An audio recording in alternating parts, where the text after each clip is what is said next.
This activity is called pass and move, and the way this is going to work is that you're going to have cones out, and you always have one more cone than available players. I like keeping my groups to like 5 or 6. I like actually odd numbers a lot. Even's fine, but 5 or 6 players.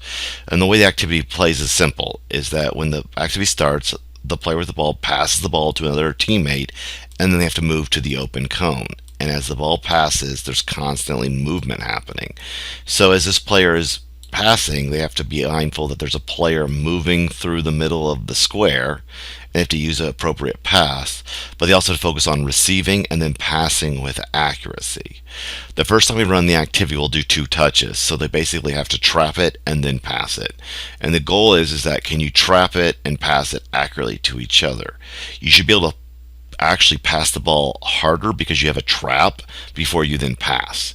And you'll be racing to 30 completed passes per group. And so they'll race essentially. And once they get to 30, hey, they won, great job, do it again. Then you'll do 2 touches, but now they have to pass the ball with the left foot. And so you talk about basically can you accurately pass with the left foot to set up your player so they can use maybe the right foot to trap and then left foot to pass more accurately. And they can do that 2 times, so 30, and race.